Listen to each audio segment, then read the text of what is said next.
I'm gonna get it started. All right, now think very, very carefully about this. Oh, actually, this is gonna be great with the map right behind you.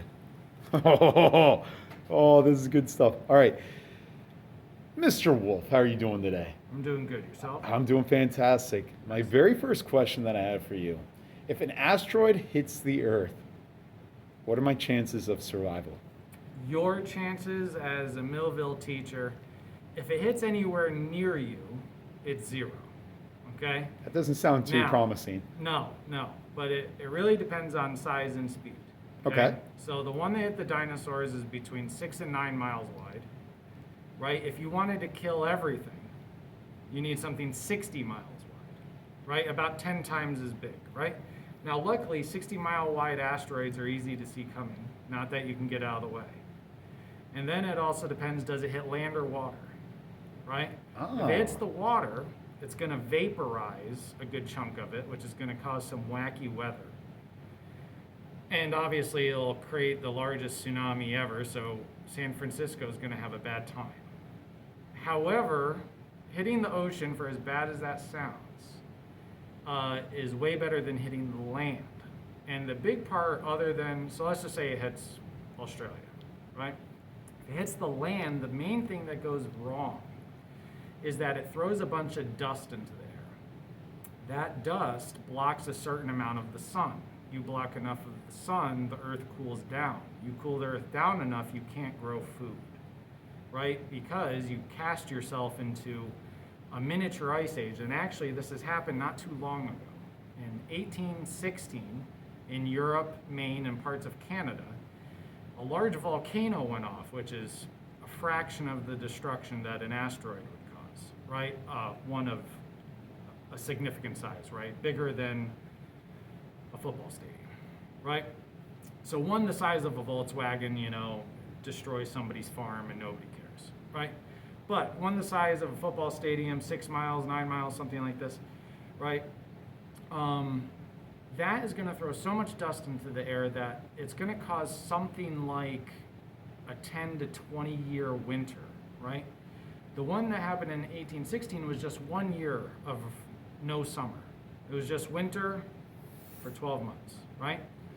And it literally almost wiped out the entire population of Europe, right? Now, obviously, they were an agrarian society, right? It's not like they had food storage backed up, right? So we'd be better off today, but it would get ugly because of food supplies, right? That really makes me not feel all that great today, Mr. Wolf. But if you want to say, how do I survive an asteroid that, say, one that killed the dinosaurs 65 million years ago, okay? The way you would do it is, one, you can't be anywhere near it. Two, have some type of way to grow food without the sun, right? So hydroponics work in this way. Yep. But you would also need lamps that simulate UV light. Your regular lights aren't going to do it. You're going to need sun lamps and hydroponics. Electricity? And a way to generate electricity, right? So maybe a windmill or a water mill, or maybe you're just really good on a Peloton. So, after an asteroid hits, is there any radiation that I have to be worried about? Well, there's 3 different varieties of asteroids. One is an icy body, no radiation necessary. All right. One is a rocky body, so the answer is maybe. So the ones that you have to worry about with radiation are the metal body asteroids. Luckily, those are the most rare. But a metal includes things like uranium, plutonium, rubidium, all those nasty things, right? So if those were to strike and vaporize themselves, some amount of radiation would be a problem. But in comparison to the food shortage problem, the radiation problem it's not going to be a Chernobyl, right? Gotcha. It's going to be secondary. So, let's just say that I have a bomb shelter from the Cold War era that has a pipe that leads to the outside just for air purposes. And it's not necessarily the best bomb shelter. but it's at least better than being in my house. Right. What are my chances of surviving in this bomb shelter for at least the initial impact? As long as it doesn't land like in your county, decent, pretty good. Yeah. Right. Unless it's like a world ender, aka the 60-mile ones, then it just simply doesn't matter where you are, right? Because quite literally, if you get hit with an asteroid going, the average asteroid is moving at about 20 kilometers a second, Yeah. right? Not per hour, Yeah. second. And if it's 60 miles wide, it's going to heat up the atmosphere. You know how like when you hit a nail, it heats up if you keep hitting it, Yeah. right? Just like the end of a jackhammer or a drill, right? You can literally hit something so hard it heats up.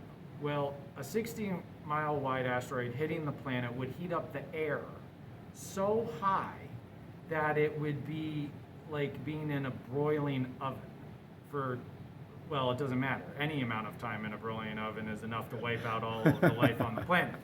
So that tiny little pipe circulating air to the outside world would be just enough to get you killed.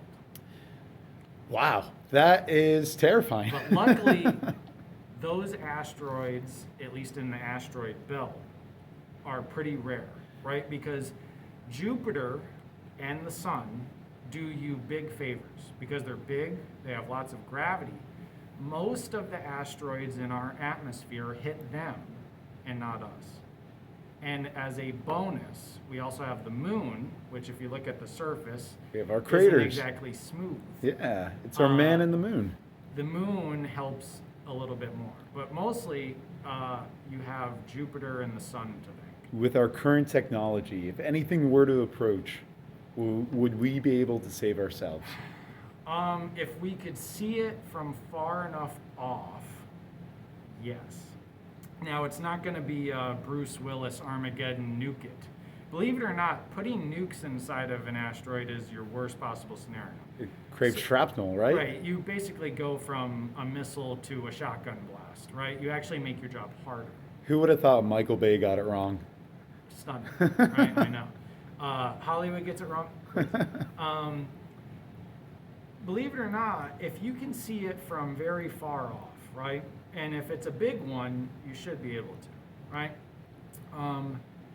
You actually don't have to move it by much, right? Because small angles over large distances equal huge misses, right? And space is a pretty big place to begin with, Yeah. right? So big misses in the emptiness of space usually means things just go right by you. We get missed by stuff all the time, right? Just this year, there's been at least 4 large impactors that crossed in between us and the moon. Yeah. Right? Yeah.